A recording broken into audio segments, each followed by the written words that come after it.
Bueno, buenas tardes a todos.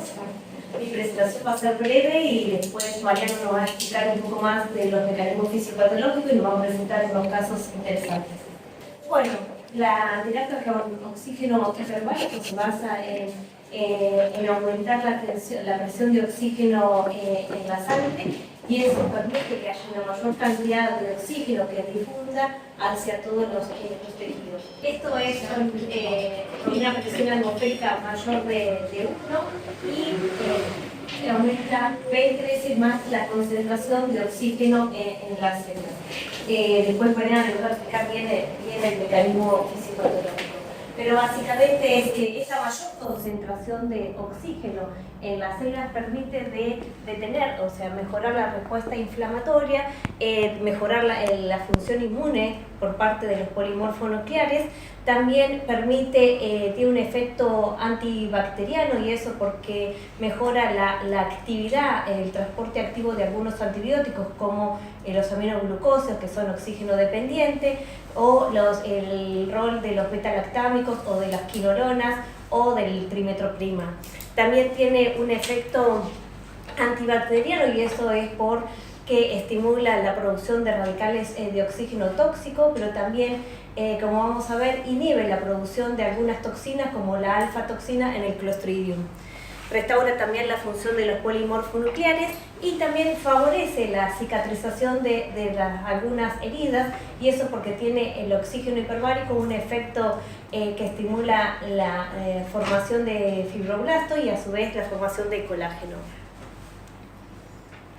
Entonces, ¿cuáles son las indicaciones dentro de la infectología? Yo puse las indicaciones que pone el consenso europeo de medicina hiperbárica con respecto a las indicaciones solamente de infectología, y las divide en tipo 1, donde la cámara hiperbárica está indicada como tratamiento primario y hay una evidencia fuerte a favor de su uso, como son las infecciones bacterianas mixtas o las anaeróbicas como la myonecrosis clostridial. La tipo 2, donde la terapia hiperbárica es como un tratamiento adyuvante, y hay alguna evidencia a favor de su uso, y en este caso entra el pie diabético infectado, la osteomielitis crónica refractaria y las úlceras isquémicas. Y otro tipo 3 son aquellas donde es optativo, opcional, el uso de cámara hiperbárica. Puede haber algún tipo de beneficio, y serían las infecciones en las úlceras crónicas secundarias a un proceso sistémico. Entonces, con respecto a la myonecrosis clostridial, de aquí en más vamos a ver que no tenemos estudios randomizados, estamos una fuerte evidencia clase 1A, son todos casos de serie de casos o estudios retrospectivos. Bueno, con respecto a la myonecrosis clostridial, sabemos que es una infección potencialmente fatal, puede ser de secundaria a un traumatismo, que es lo más frecuente, o ser espontáneo. Las especies que están involucradas son el Clostridium, y el más frecuente es el Clostridium perfringens. Y el cuadro clínico tiene que ver con la producción de la toxina, y es una alfa-toxina que produce el Clostridium, y la mortalidad está relacionada directamente con esa producción de esa toxina.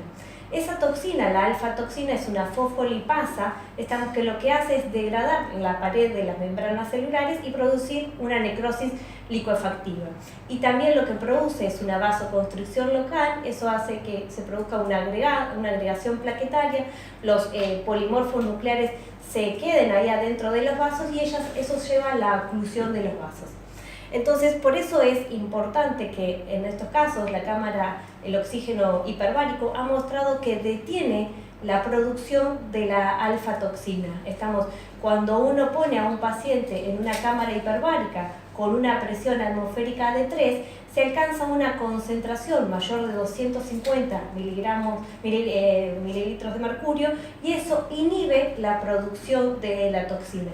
Entonces, como ya les decía, no hay estudios randomizados, hay todas series de reportes que han demostrado que usar la cámara hiperbárica disminuye o mejora la sobrevida.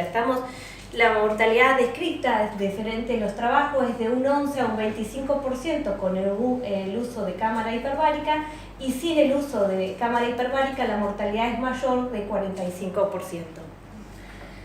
Con respecto a la mionecrosis clostrial, que es cuando es, a diferencia de la fascitis necrotizante que afecta el músculo, es importante usar la cámara hiperbárica inicialmente. Dentro de las primeras 24 horas ya hay trabajos que han demostrado que disminuye la mortalidad el inicio precoz de la cámara hiperbárica en la mionecrosis clostrial.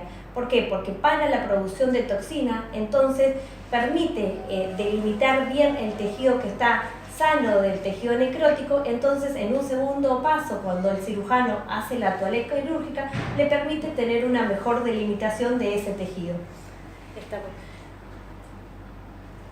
Otro trabajo, este es un trabajo que es una revisión retrospectiva. Estamos del 2008 al 2010, pero solo fueron 14 centros que tienen cámara hiperbárica dentro de su hospital.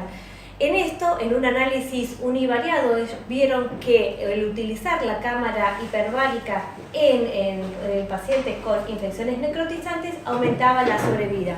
Si bien en el análisis univariado tenían mayor estadía hospitalaria y mayor costo, cuando se realiza el análisis multivariado, se vio que los pacientes que no realizaron cámara hiperbárica tenían menor sobrevida. Estamos con un odds ratio de 10.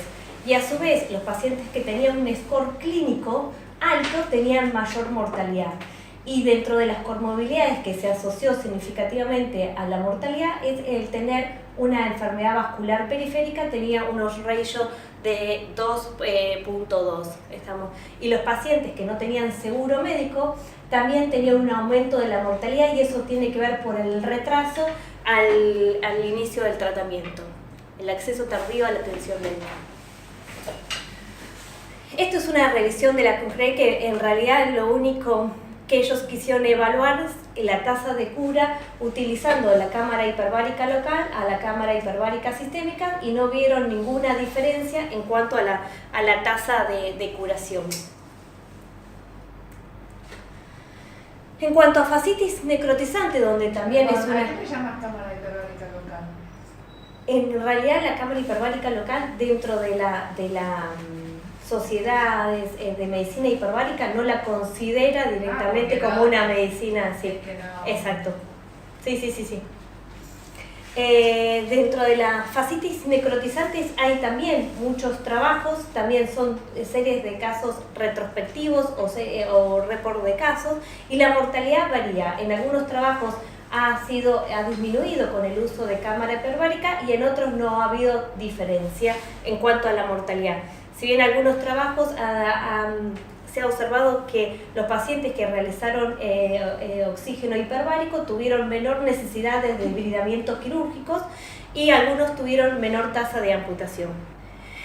El trabajo de Levet, que quiso realizar un estudio randomizado sobre la utilización del oxígeno hiperbárico en fascitis necrotizantes para ver si disminuía o no la morbimortalidad, cuando se realizó la revisión de los estudios no hubo ningún trabajo que tuviera una fuerte evidencia científica como para realizar este trabajo. Entonces, y eso tiene que ver porque muchos centros se utilizan diferentes criterios, pero también muchos centros no cuentan en sí con la cámara hiperbárica dentro del hospital. Entonces hay que pedir autorizaciones para las obras sociales, trasladar al paciente, eso es tiempo, y a veces estos pacientes están muy críticos y no se puede trasladar. Entonces se proponen diferentes protocolos. Uno de ellos, de estos protocolos, es hacer el desdebridamiento quirúrgico seguido de la cámara hiperbárica, que tiene que ser dentro de las primeras 24 horas, y realizar 3 sesiones y luego 2 sesiones por día hasta controlar la infección, y después quedar con una sesión de cámara hiperbárica hasta que la herida esté totalmente cicatrizada.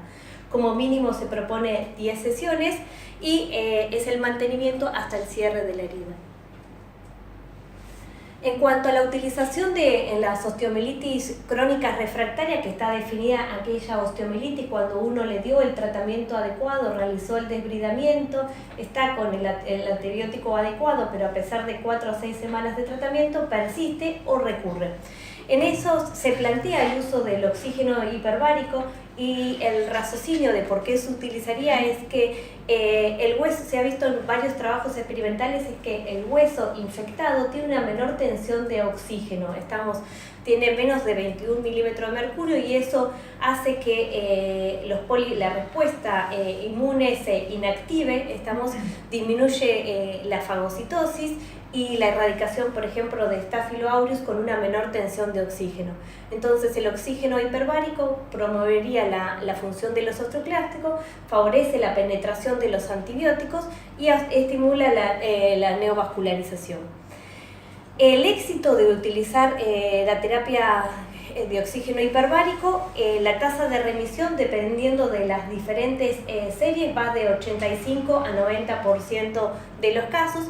Hay una menor tasa de respuesta, se ha visto en las osteomielitis que comprometen la mandíbula, el maxilar inferior, con una tasa de respuesta del 60%. Y la osteomielitis que se beneficiaría más con la cámara hiperbárica son aquellas que están clasificadas como 3B o 4B, son las que tienen el compromiso local pero con factores de riesgo. En cuanto al paciente diabético, lo más importante es que, saber que cada 30 segundos se amputa una extremidad, ¿no? Que hay más de 1 millón de amputaciones por año, entonces el objetivo hoy en día es disminuir la tasa de amputaciones, porque los pacientes amputados, el 10% al año tienen otra nueva amputación de ese mismo lado o contralateral, y a su vez las amputaciones supracondilias, hay trabajos que han demostrado que aumenta la mortalidad más del 70% después de 5 años. Por eso es importante buscar el trabajo, aparte del trabajo multidisciplinario, el antibiótico adecuado, el desbridamiento, la descarga, ver qué otras opciones podemos utilizar para disminuir la tasa de amputaciones. Bueno, el oxígeno hiperbárico lo que hace es promover la cicatrización de las úlceras por su efecto antiedema, antibacteriano y la neovascularización. Hay muchos trabajos randomizados y trabajos retrospectivos. Yo puse tos. Este es un trabajo de la Mayo Clinic de 2013, donde se evaluaron retrospectivamente 624 pacientes, y lo que se evaluó como outcome primario es la tasa de curación, el tiempo.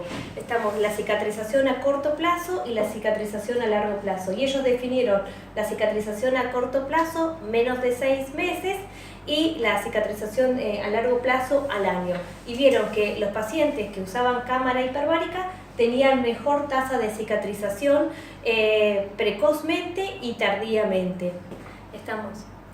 Y en cuanto a cuando evaluaron la tasa de amputación mayor, que la definían aquellas amputaciones que estaban por encima del tobillo, los pacientes que usaron cámara hiperbárica se habían beneficiado.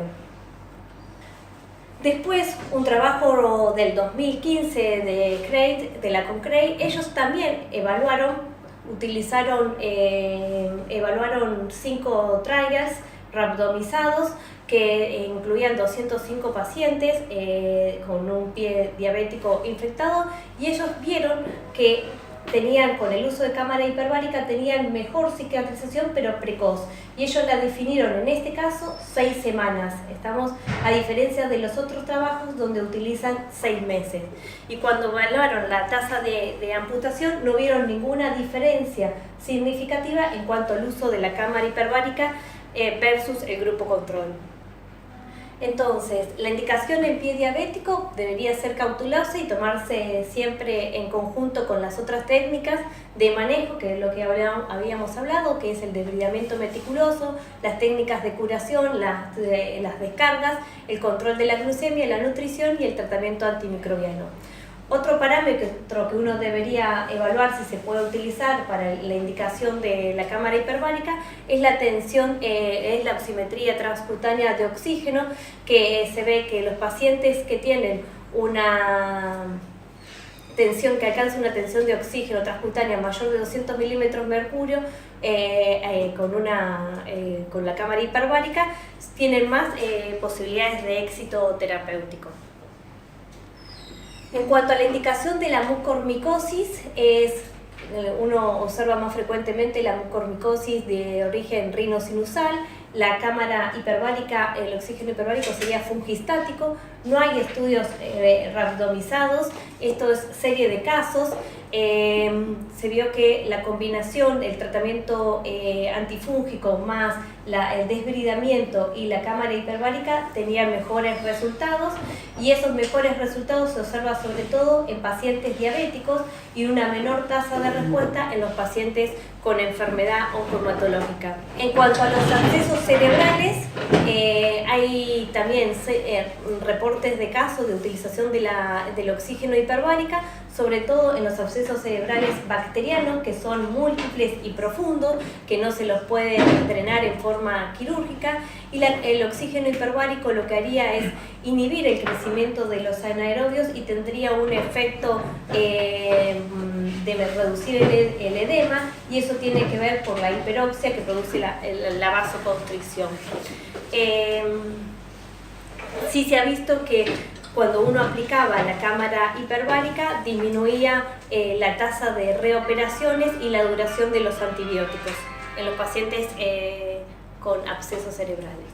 Entonces, para concluir, la terapia con oxígeno hiperbárico más antibiótico y más cirugía es el tratamiento de elección en pacientes con mionecrosis clostridial. El oxígeno hiperbárico podría ser como una terapia adyuvante en pacientes con osteomielitis crónica refractaria, en pacientes con pie diabético infectado, en pacientes con abscesos cerebrales o infección fúngica, y es necesario más estudios para apoyar el uso en enfermedades infecciosas, determinar dosis, duración y del tratamiento del oxígeno hiperbárico.